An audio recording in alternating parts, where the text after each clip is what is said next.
it's right at noon now. We'll give it a minute, I think, Kathleen, and then we'll launch in. Okay.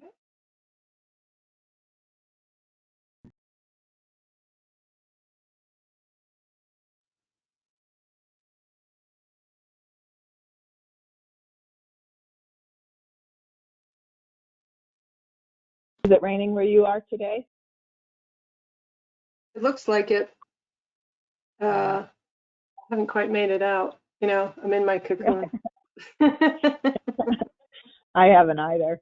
I like it better when it's nice because then I don't need the artificial light. I think it's better when I can rely on natural light when I'm doing all of these calls. Yeah. All right, so why don't we get started? Welcome everyone to Be the GC. Thanks for joining us today. I'm really excited to be chatting with Kathleen Burke of General Counsel at MKS Instruments. I want to tell you a little bit about Kathleen's interesting background, and then we'll launch into our discussion. So Kathleen came to the practice of law through her experiences being in the investor and public relations space for a company in Cambridge. She had the privilege back then to work with one of Boston's premier law firms. Back then it was Hale & Dorr, and now it's WilmerHale, and decided to go to law school and actually landed with Hale & Dorr following law school and spent the first 10 years of her practice in their corporate department doing largely mergers and acquisitions and securities work. So it's interesting. I think, Kathleen, a lot of us come into in-house practice thinking we were going to have more work-life balance, and we'll talk about that in a little bit. But in any event, Kathleen made a decision to go in-house and started with MKS Instruments as their first in-house attorney. And we will spend some time today talking about that too, the evolution of your role there and the growth of your department. And she's been with MKS Instruments since she started in-house, which also is fairly unique. So quite an illustrious background. We're going to dig into that, your past, some of what you've learned. So I guess my first question, I want to start with, you know, how you made that decision to come in-house, what surprised you about being in-house, what prompted you to make the decision in the first place. Can you tell us a little bit about that? Yeah, happy to. And I feel like things just sort of, I got a little bit lucky because the reasons for transitioning were very different than the reasons why I'm happy I'm here, and probably the reasons why I'm still here. So I mean, I had 2 kids at the time, and you know, working in the corporate practice at Hale & Dorr just was grueling, and I was just at a time when it was time to start to lever up, frankly, if you're going to kind of keep going on that chain, and it was the last thing on earth I wanted to do. So I decided to move in-house, and MKS was a client of mine. So I always joke about that because, you know, I got there and I sort of looked at some of the acquisitions that we had done, and I'm like, you know, who drafted this? And like, it was me. So, you know, you got to kind of live with some of those choices that you made early on. But I really went primarily thinking it was a lifestyle change. And in fact, I even started off on a 4-day week. And I remember talking to the CFO at the time, who was my boss at that point. And he said, you know, I don't know if we're going to have 4 days worth of work to keep you busy. And, you know, that was very short-lived. And it soon became pretty evident that, you know, it was not just a full-time job, but it was certainly more than one person was going to be able to do. But I think it's important because I didn't go in thinking I'm going to go build a department. I'm going to, you know, here's what I want to achieve. I just went in as a single practitioner to just do my job and kind of stay in my lane. And it just evolved very, very differently from that. So, and I am aware that a lot of our members do go in thinking that they're making a lifestyle decision. And there certainly are some benefits to, I'm sorry, is everyone else hearing that feedback a little bit? Or is that just me? Are we okay with audio? Okay. Folks do make that lifestyle decision. There are some benefits, though, to being in-house, even if it's not less work. Can we talk a little bit about that? What do you see as the benefits to being in-house as opposed to in private practice? Yeah, I mean, for me, the biggest part of it is, I don't know if the word is autonomy, but you do get to look at the problems in front of the company and kind of decide how you are going to deal with them, what you're going to prioritize, what you're going to build on, what you're going to let go, what you're going to live without. And even though I'm sort of responsive to my internal clients, it's really much more, I think, self-determinative than being, somebody's advisor coming from the outside. So my experience is two things. One is sort of that, self-determinative part. And then I think the other thing is just the diversity. The diversity of what you get exposed to on a day-to-day, week-by-week, year-by-year basis is the reason why I'm still at the same company. And Gemma, you and I talked about this before, but people will say to me, "Oh my God, you've had the same job for 17 years?" And I say, no, I've had the same employer for 17 years. But the job is so much different and it's evolved so much over the years. So it really is continually, it sounds goofy to say, oh, it's challenging, but it is. And there's something new that comes up every single day. I never think, oh boy, here we go, another IPO. You don't do that in-house. There are some things that are obviously repetitive, but you get better at them. So I just find the practice just suits me better. It's probably a little bit more creative, and it's more of a business partnership than a service delivery. That makes sense. That makes a lot of sense. And I want to park that and talk about it a little bit later. But for now, when you talk about how your role has changed, it's not the same job, but the same employer. You started out as a team of one, and that's not the case now. When did you realize, and how did you navigate the beginning of building your team? And where has that gone over the years at MKS Instruments? Yeah, I was thinking about this. Every once in a while, you sort of step back and say, I can't believe we are where we are right now. Again, going from a one person working on a part-time schedule, we're now at 20. We're 20 people, but that's, you don't go from 1 to 20. You go from 1 to 2, and then you don't know if you're going to get another head count. And then 3 years later, you can go from 2 to 3. So you keep having to build the department based on where you are at that moment in time. And the company itself has grown. When I first joined, I think we were a $300 million revenue company, and now we're at 2.3 billion.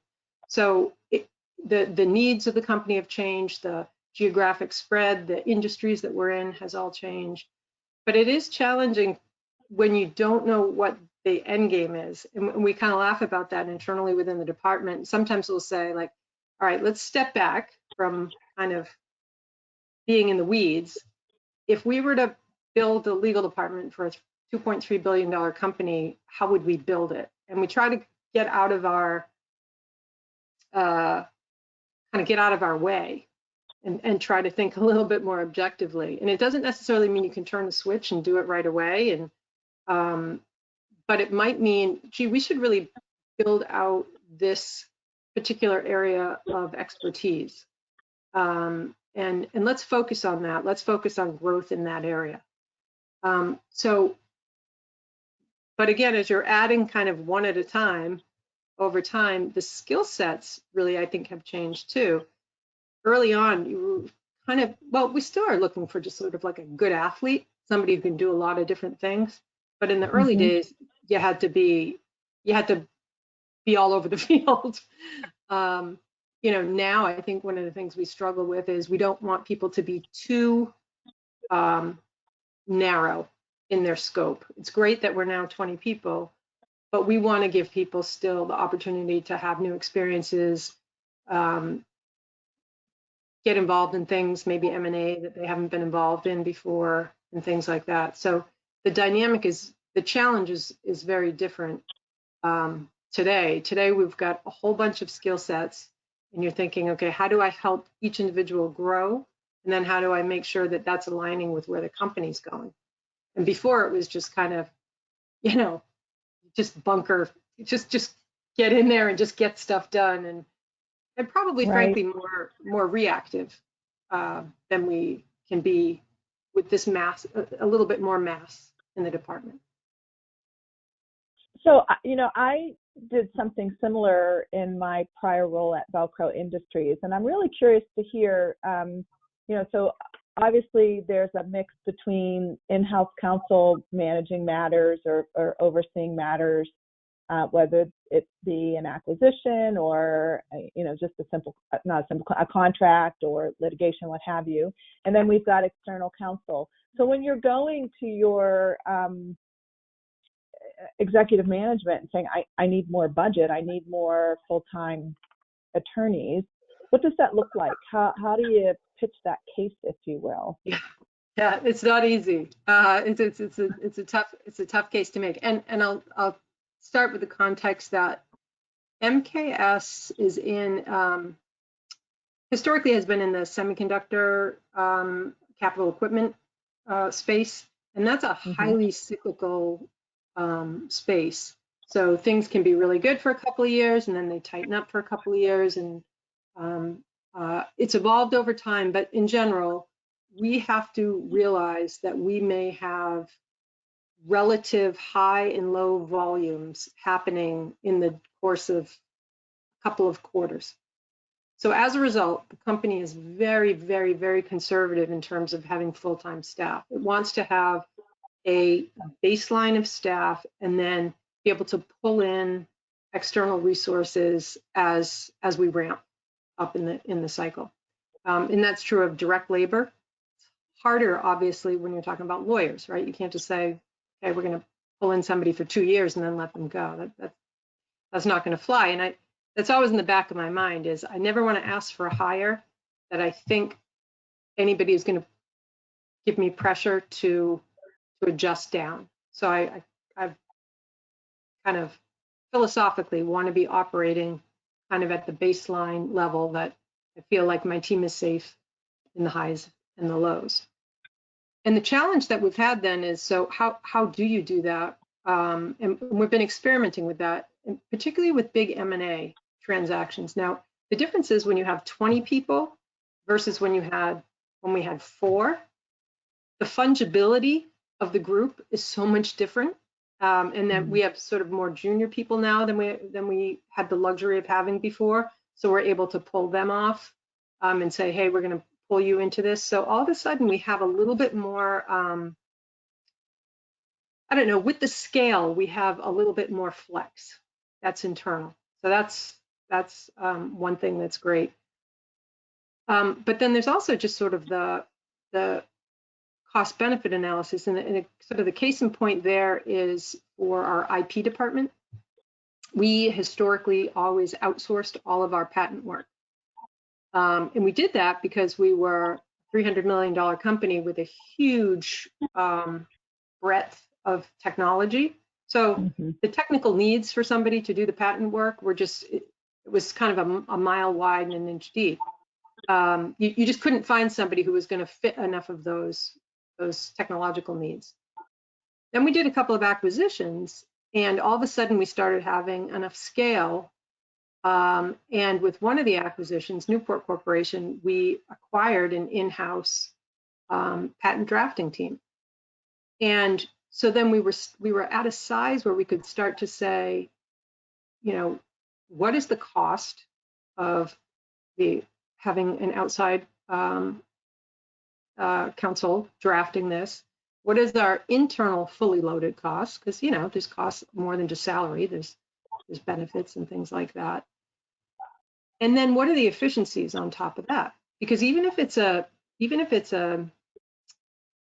cost neutral, you may find that you get a lot more out of that internal person who's now able to go and sit down and get to know the engineers, get a heads up before something's quite ripe for filing, but now they know that it's coming just because they have that rapport where you might not pick up the phone and call an outside lawyer.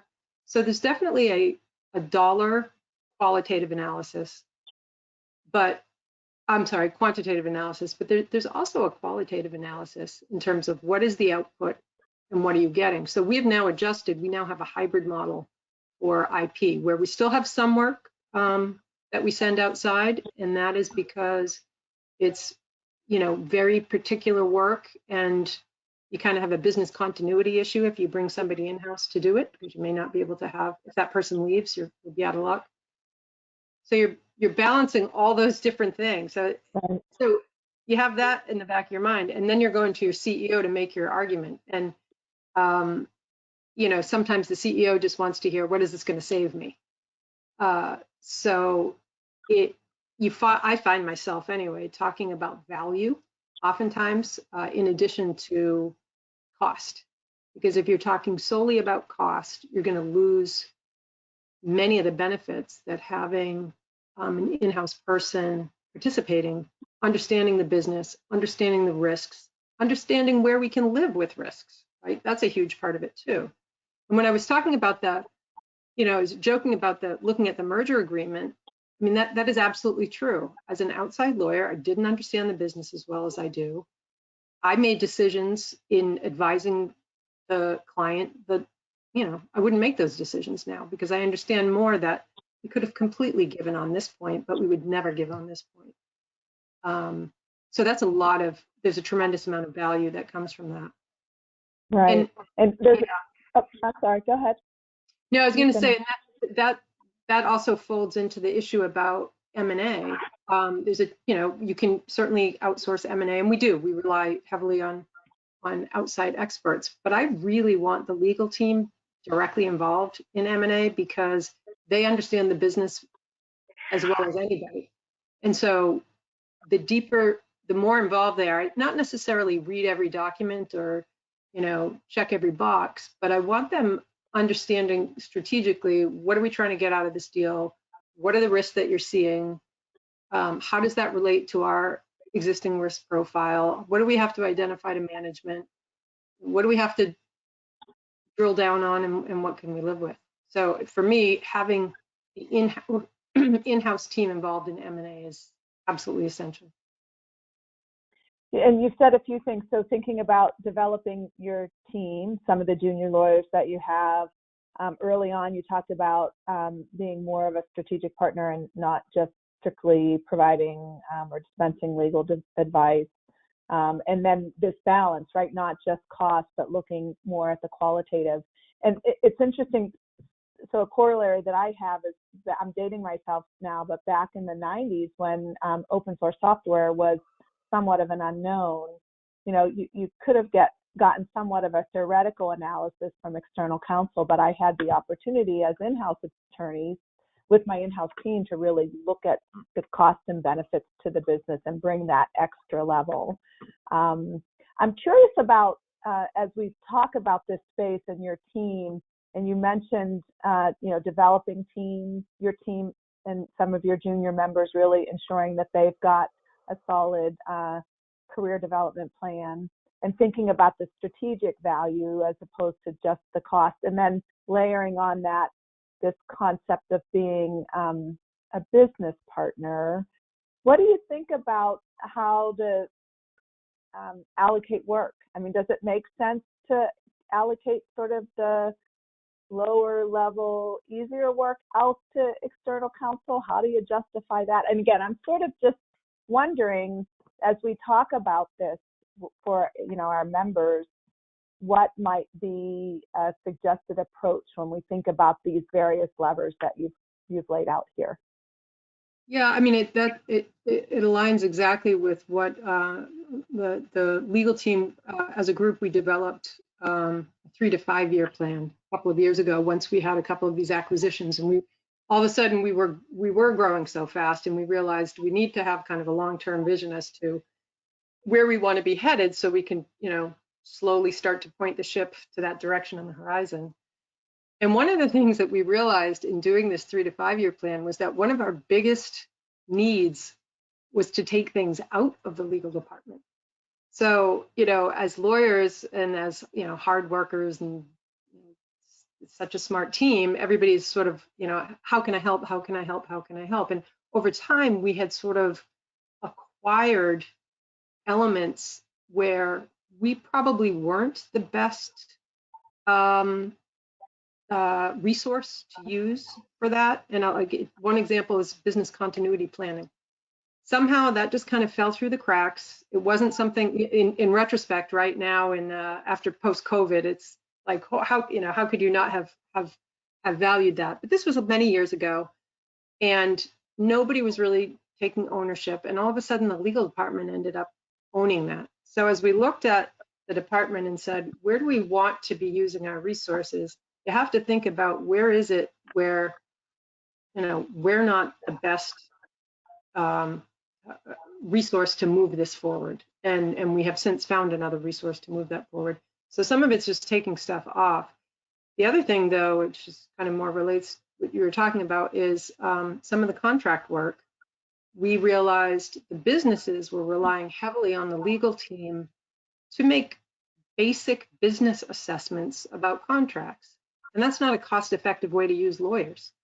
So we have started to kind of develop a paradigm where a non-lawyer contracts administrator sits in the business and will escalate to the legal team. Now, the legal team may still look at the document for, X, Y, and Z, but we don't anymore have a senior person looking at a document saying, you've given a perpetual warranty. Do you really want to do that? It just doesn't take a lawyer to raise that hand. Right. So what we're trying to do is sort of push some of the more less expert work kind of down the food chain a little bit, with the hope that that frees up the lawyers to be looking at the more complex issues. And now that we're able to, again, staff with some more junior people, that also sort of frees up the most senior people to be looking, they can take responsibility for key contracts and be a escalation resource for somebody else on other work. And then we're also looking at, what is it that we're looking at? Do we need to look at every single document? Some companies do that. We have established sort of some criteria. Some is quantitative, some is qualitative, for what the legal team will, as a default, review. And then, anything can get escalated. So here we were making our 3 to 5 year plan. I was thinking like, oh, we're going to have all these great strategic things that we're going to be doing. And as I looked at my list, it was like, we got to get rid of this. We got to get rid of this. We got to get rid of this. But it was helpful because it helped us think about where does the legal team bring the most value, and getting involved in strategic business transactions, even aside from M&A, but working with key customers, that's where we should be. And we should try to push some of the work out. Less likely to go out to a law firm unless there is a level of expertise or a level of volume that we can't handle internally. So, as the European data privacy laws were evolving, we obviously went out for a lot of help. We've now since then kind of learned quite a bit, and we have a couple of internal experts who deal with that. But basically, unless it's, antitrust in Korea, which, we're not going to staff for that, or, a huge M&A deal where we just, don't have the bandwidth, we really do try to do most of it in-house. So in the course of our conversation thus far, it's easy to see how your jobs really have changed since you started back as the first attorney on a 4-day work week. I want to drill into a little bit about, as you became a manager and as you brought your team members on board, what are some things that you learned? Are there some distinctive or unique experiences that you had along that path that you could share with us? Yeah, I mean, I think people tend to think of becoming a manager as, you know, that's progression and that's sort of the next step. But I think it doesn't match everybody's skill sets, and it's a different thing. And there are times that I have sort of an extrovert part and an introvert part, and there's introvert part of me that sometimes wants to just give me a big document and I'll sit and do it and get it done and have my quiet time. I think being a manager of a legal team is particularly complex because you're talking about such highly skilled people.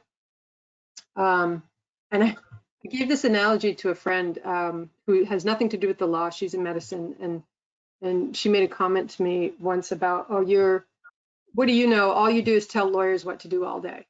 And I said, no, that's not what I do.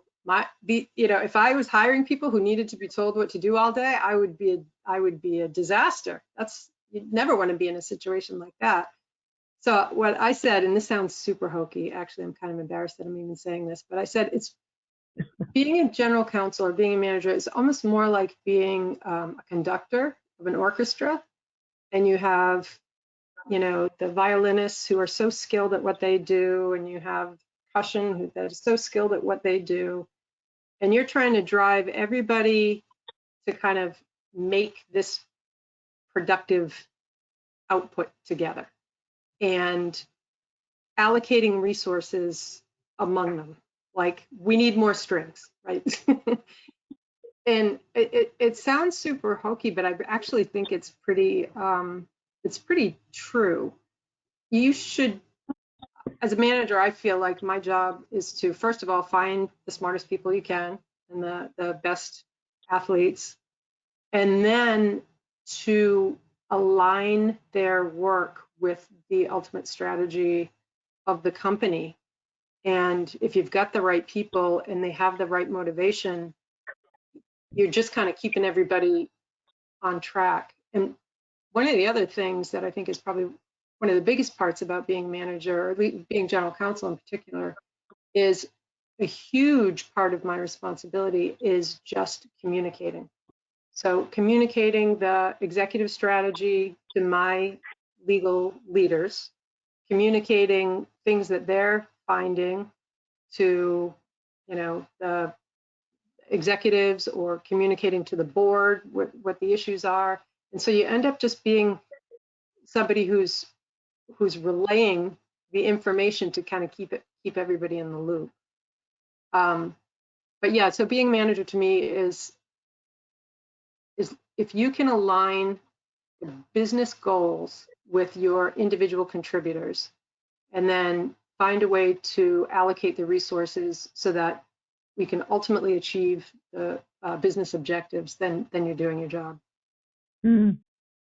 So we have a question from one of the members who would like to know how you had to change the mentality or the culture of MKS Instruments so that not every contract needed to go through legal. How did you navigate that shift? Yeah, so it was interesting because I've had to shift both ways, right? So first I got there and nobody knew what to do with a lawyer. And I always joke about, the first thing I said was, okay, so where are all the contracts?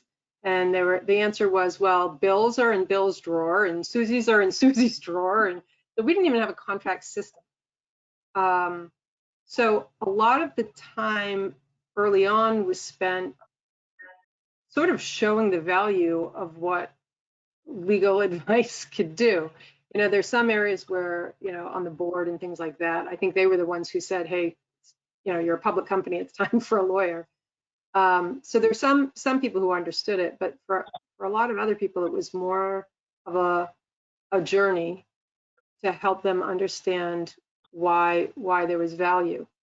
Then you have success there, and then you have to spend the time, explaining why you can't get this resource because they're tied up with something else. So that's definitely a challenge, but it is exactly that. So once people understand that the goal of the department is not to serve you individually as a person, But to serve the corporation, then it's pretty easy to explain why we're making a decision about this not warranting the same resources as that. And we came up, the management came up with a vision and mission a couple of years ago. And one of the key elements is, corporation first, organization second, individual third. And if you are aligning your work on a day-to-day basis in that order, then you're probably going to be making the right choices along the way. So we now have that at least to point to and say, hey, look, we know that you would like to have it this way, but here are the resources, and here's how we're going to allocate them. That's particularly tricky after M&A, because you have a culture of another company that has just a different experience, a different expectation as to the level of support that they're going to get from the legal department. And we have to train them to adopt to the culture. And some of it takes years, not going to lie. It's definitely not an overnight event. And I mean, we had one company that we bought where in one subsidiary, they had 3 lawyers. I mean, that's just not a model that would have worked. I mean, we have, 60 subsidiaries. So that was that took a couple of years to get that one straight. And it's still a little different, still a little bit of an anomaly. But I think if people understand that what you're trying to do is further the business objective, then that helps you go far. And I think too, it's interesting because you talked a little earlier about communication. We are educators, we're communicators. It's important that our colleagues, our peers at the executive level understand why we're making some of the decisions that we're making, and why we're providing the resources or the level of resource that we choose to make. That's really a big part of it. So I have another question. Could you talk a little bit about sort of key skill sets or capabilities or what you look for as you've built this team and now with the team that you have? Yeah, so I probably, based on what I was just saying, it won't surprise you to say that to me, so number one, I assume you're smart and you know your stuff, right? That's just a price of admission. But in terms of qualities, for sure, the one that I look for is people who can align with that kind of business partner mentality. If somebody wants to come and be the smartest person in the room and be academic, is just not going to be a good fit for us. We think you are the smartest person in the room, but but you don't have to prove it by just being theoretical. I never want to hire somebody who's going to say, great news, I've identified the problem. I want great news, I've identified the problem, and here are 3 possible ways that we can go to solve the issue. And maybe one of those 3 ways is not the ultimate way. Maybe it's something different, but you should be thinking about that as you're discovering the problem. What's the objective? What's the most important thing to get done here? What could we live without, and how do we get to the place that we need to go? So that is absolutely the number one criteria from my perspective, to fit into the culture of the department that we have. And frankly, to bring value. I want executives to see people acting that way, and to be more comfortable going to the legal department.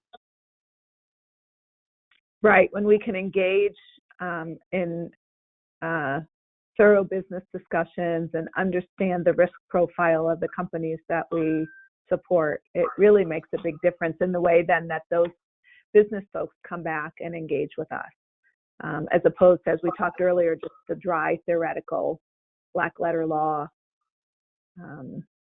output doesn't always work well.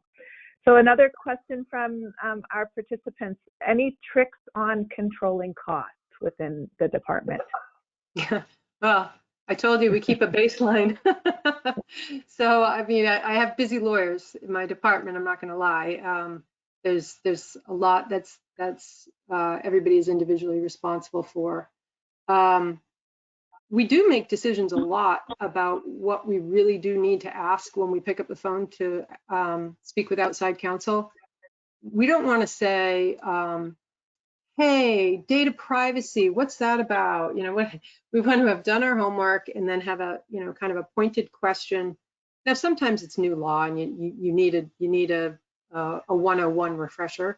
But if that's the case, then what you should do is get 6 of your lawyers on the phone at the same time so that they can all get the benefit of this expert, and say, we want a 101 and here's the agenda that we'd like to hear, and help us understand what's going on with this. So I think it's using outside resources efficiently is a huge deal. We started instituting, and actually I owe one to set up. We started instituting post-deal debriefs with outside counsel after M&A activity. What worked, what didn't work, where we thought we could have done things more efficiently, and then we asked outside counsel to give us their feedback too.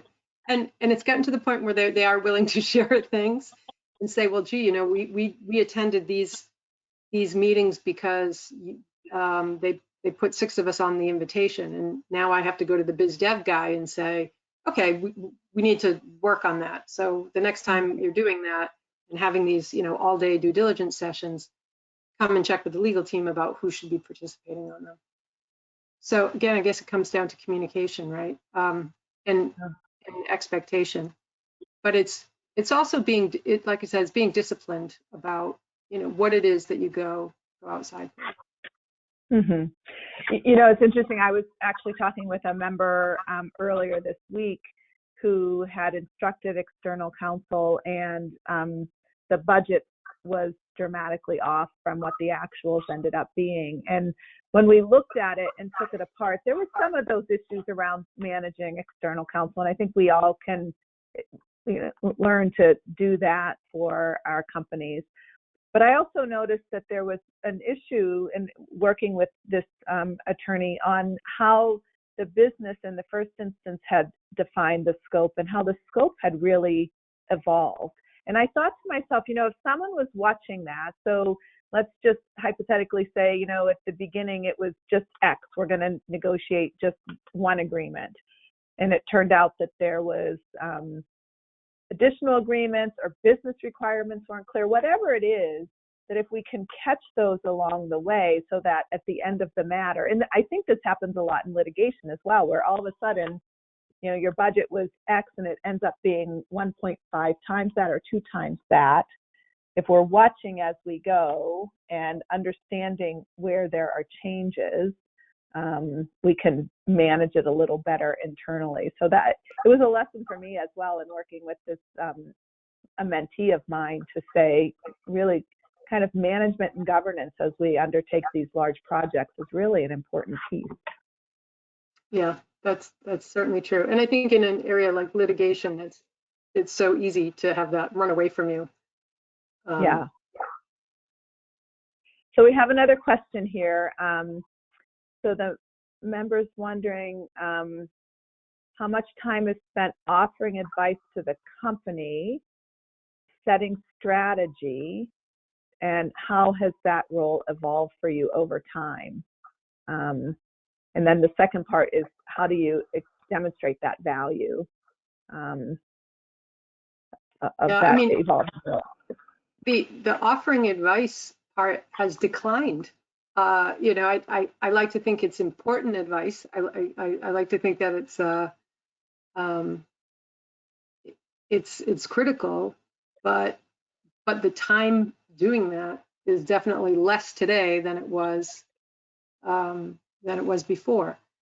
That said, my team collectively is offering advice all the time, and so again, if we're working efficiently as a team, then a significant amount of the collective time of the team should be doing just that.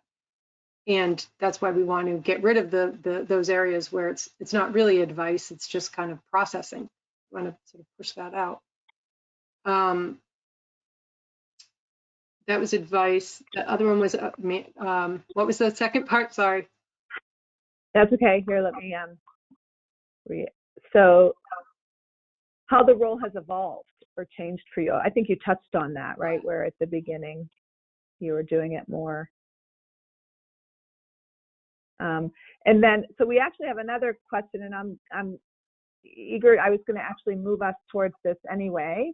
How have your expectations of your team changed with all the working remotely during COVID? So what has the impact of you and your team's work lives been like during the pandemic? Well, I have to say, it's, first of all, isn't it wonderful to see the light at the end of the tunnel, even if the tunnel's not quite there? What a relief. Like, you wake up every morning feeling like there's 10 pounds off your shoulders. I would say at the beginning, we have global operations and we make stuff. So we have manufacturing sites all over the globe. And in that early spring 2020 timeframe, it was literally the first thing I would do when I woke up. And I know members of my team did the same thing. The first thing I would do is look up to see what was closing, and it went from east to west, right? Starting in China and then hitting the rest of Asia and moving to Europe and then to the States. And we just watched on a day-to-day basis and had to make decisions on a day-to-day basis about, okay, we're shutting that factory down. And it's hard work because it's a lot of hours. It's also mentally exhausting. And I saw the strain on my team. You're making decisions. First of all, you have to understand what the laws are, and then you have to make ethical decisions. Are we a essential business under that local law jurisdiction? And that's the difference between staying open and not staying open. So there's a lot of business pressure to make determinations go one way or the other. So you have to really sort of get really connected with that analysis. And it's I think that was a very challenging emotional time during that period for everybody. So that was sort of the content. In terms of the interpersonal part of it, pluses and minuses. I mean, mostly minuses. I love being with people and laughing and just you just have a different rapport when you can just kind of pop into somebody's office. I missed out a ton. I can't wait for that to come back. On the plus side, we ended up being a lot more intentional, I think, about our communications. So like the executive team, for example, we now have a weekly check-in, no agenda. Sometimes it's an hour, sometimes it's 15 minutes. But it's just to say what's going on, because you've lost the hallway interaction. So we've just talked about this the other day. We were saying, well, once we're all back in COVID, do we want to keep it? And there's some thought about we might still want to do that because it has enabled us to have a level of connection that you don't when you're kind of flying by each other all day and people are traveling and everything. And then for the legal team, I would say one thing that has been nice is being virtual has helped to connect the people who are outside of the headquarters. So we have our headquarters in Andover, but we've got legal personnel as far as Israel and many on the West Coast. And all of a sudden now it's sort of equaled the playing field between people in their communications with headquarters, because you're all communicating. It's not 6 people in a room and then everybody else dialing in. it's kind of everybody on the same platform. So I do think there's a little bit of a benefit to that. Not sure that that makes up for the lack of human connection, but it's something. So there's some questions coming in. I'm going to stick with this theme for a moment. You know, we talked earlier about the function being a go-to function, and you wanting attorneys who have a sense of business pragmatism, if you will. Have you been able to keep that consistent during the pandemic with everyone dispersed? Do you still feel like it's a go-to function? Yeah, I do. I don't feel like that dynamic has changed. It may be interesting. I'll have to ask my team this, but my experience is that that hasn't changed at all. But it might be in part because of the goodwill that we developed over time, you know, pre-COVID with relationships. Now that said, we have actually onboarded 3 people in the legal department during COVID, and 2 of whom I have never met individually, but who I, you know, work with and rely on, and you know, look forward to the time when we can kind of share a beer too. That would be great. But those people got integrated into now 2 of them were sort of more junior and sort of had senior people to take them under their wing, kind of. But I feel like they have integrated really, really well into the group. So, and we started the discussion around work-life balance. Has that been impacted during the pandemic? Yeah.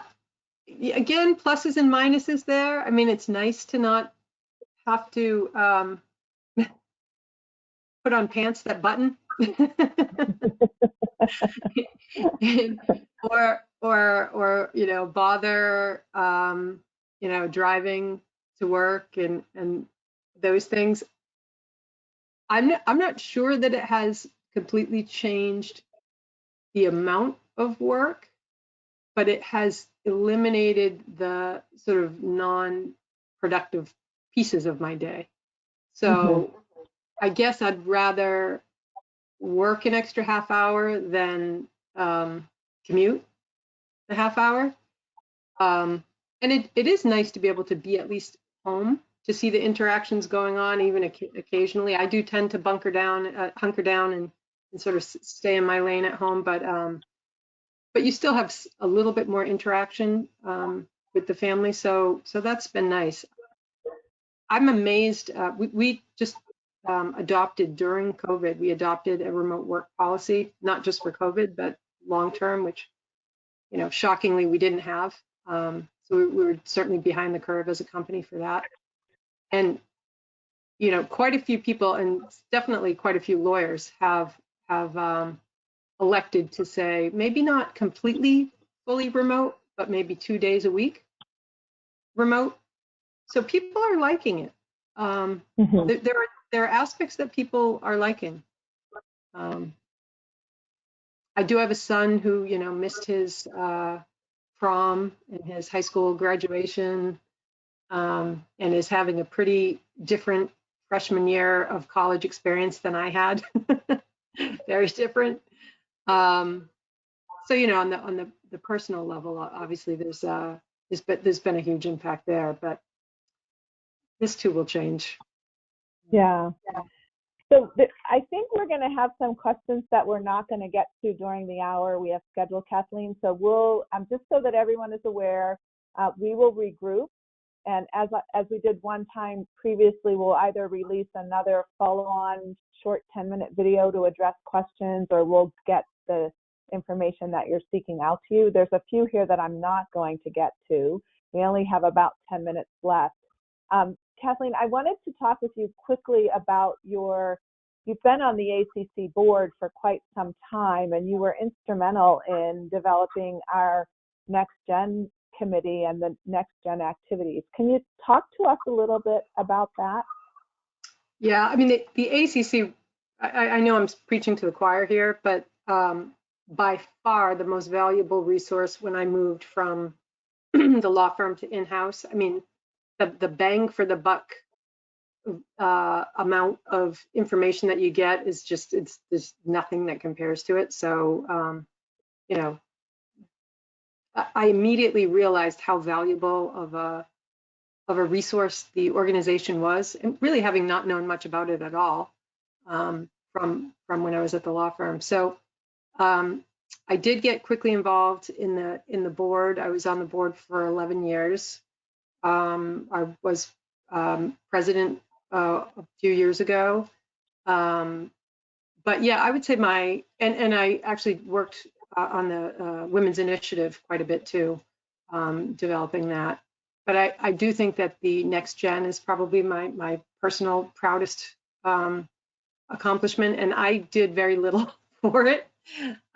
It was just kind of being in that same position that I talked about a general counsel being, where you're kind of communicating to different groups. So I had somebody who was working in our team at the time, Jillian Gentili, she's out there, and she was talking about being, you know, a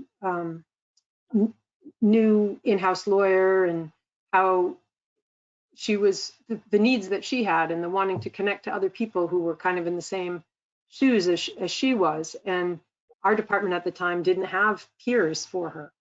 And then I was sitting on the ACC board hearing how, gee, we really need to appeal to this next generation of new lawyers. And, you know, the light went off, and I connected the two, and some other folks who participated in that initial group. And just, I mean, it was really just a matter of connecting the need to the resource, and then letting them kind of figure out what was the most important thing. But yeah, I've gone to several next gen events. I love going to them.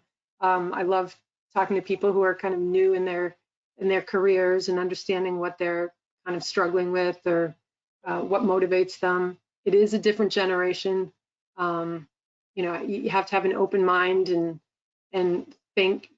These people think differently than I thought when I was a first or second year or third year coming out of law school. I had a different mentality. It's not that it's better or worse, it's just different. And then I think until people like me get their heads around the fact that the needs of this next generation are different, you know, we won't be able to align to motivate and incentivize people. And yeah, it's not a world necessarily where you stay in the same place 17 years anymore, but that's okay. And what you should be doing is, you know, giving people as many opportunities as you can, and having them hopefully want to stay with you as long as they want to. So. Excellent. Okay, so I'm gonna look here and see what we've got for questions. We'll try to knock off at least one more. So this is interesting. When we think about where we are today, and you know, having been working remotely, some of us for close to a year, and the impacts of the pandemic, how do you anticipate that affecting your team retention? And I think this also ties into sort of the next gen comments you just made. You know, retention, competitiveness, getting quality members of your team on board. Yeah, I mean, I look forward to being able to have that casual time to connect with people. I think that is a loss. Maybe I've been able to connect just as well with my direct leadership team that I'm interacting with all the time, but I've probably connected a lot less with somebody who's reporting to them. So I would really, you know, value the opportunity to be able to do things like, you know, after work event or something like that. We did try. It wasn't great, but we did try for the holidays. I always try to do some event that's kind of a new experience, and we've had a couple of pretty crazy ones. But you know, we had a medium come once, and we went and made beer one time and things like that. But so this year we did a virtual escape room, and so the good thing was I was able to have the whole global team, or virtually the whole global team, participate in it. whereas normally it would be just kind of the people in my site. You know, was it the same as a personal interaction?